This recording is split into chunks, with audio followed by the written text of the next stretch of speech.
se eu não te lavar os pés, não tens parte comigo. O que Jesus quis dizer com esta frase? Se Ele não nos perdoar, se Ele não nos restaurar, se Ele não nos transformar, nos renovar, não podemos ser seus discípulos. Você não pode ser discípulo de Jesus se você não sentar na cadeira e permitir que Jesus entre na tua intimidade, porque tirar os sapatos, tirar a meia e lavar os meus pés é entrar na minha intimidade. Se eu não te lavar os pés, não tens parte comigo.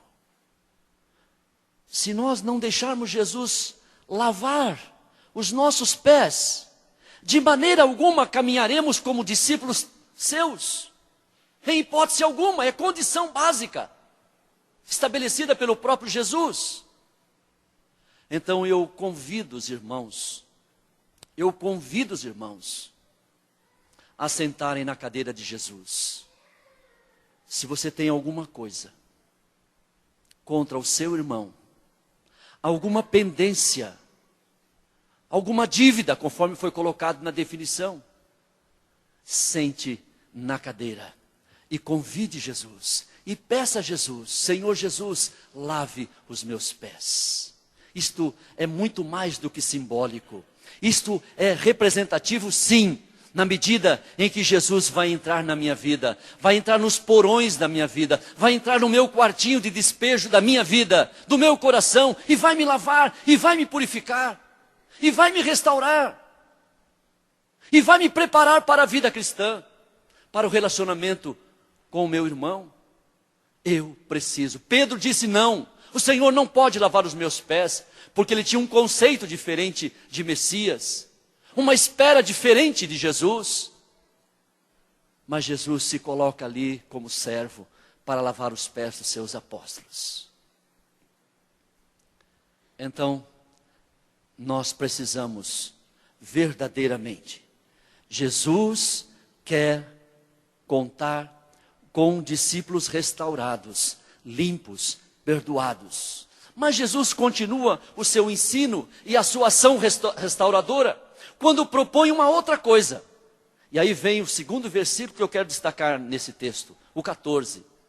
Pode ler comigo? Vamos lá? Ora, se eu, sendo o Senhor e o Mestre, vos lavei os pés, também vós deveis lavar os pés uns dos outros. Condição básica para você ser um discípulo de Jesus é você se ajoelhar,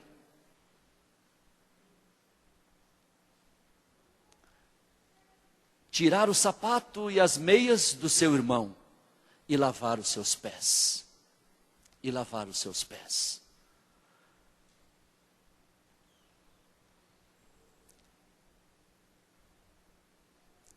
Da mesma maneira como Ele pode restaurar as nossas vidas, Ele também pode nos usar na restauração dos nossos relacionamentos interpessoais, curando feridas, curando a nossa família, curando a nossa comunidade, curando também os relacionamentos entre as comunidades, curando-nos de tudo aquilo que nos envolve e curando os outros também.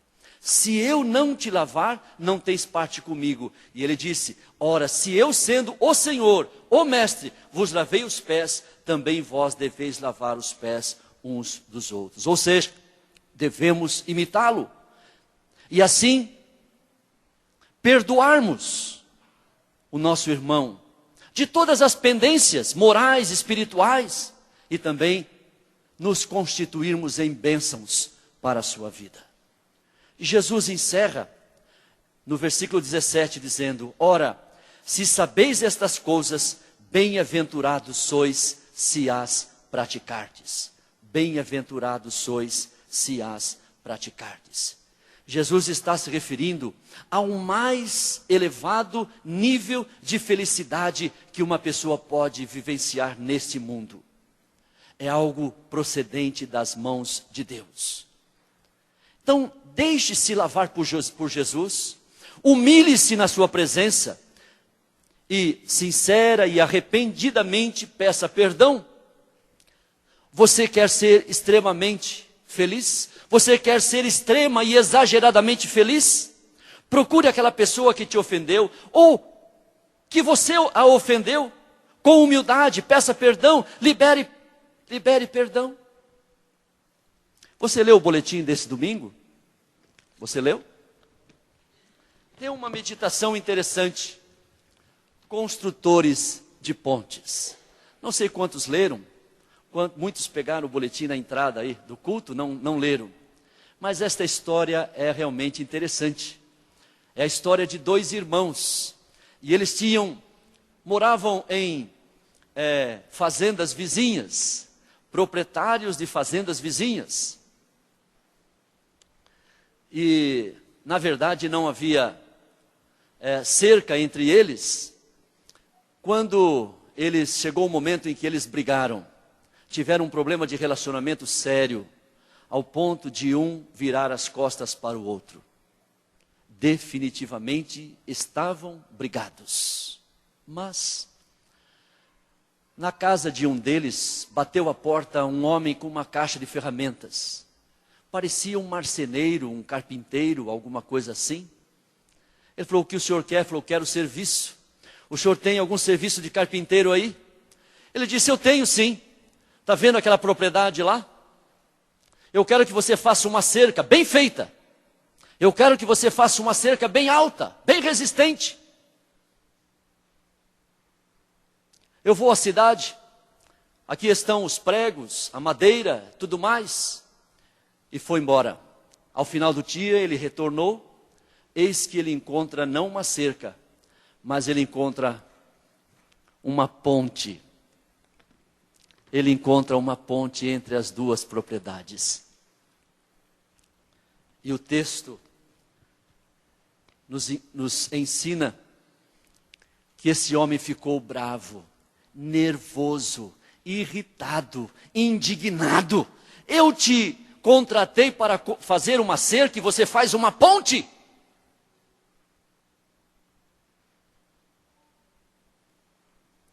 Quando ele se dirige à ponte, ele é profundamente tocado por uma cena.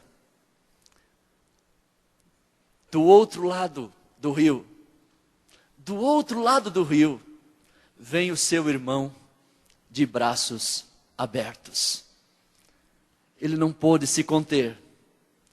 Ele foi em direção ao seu irmão e o abraçou em cima da ponte e selaram ali uma paz.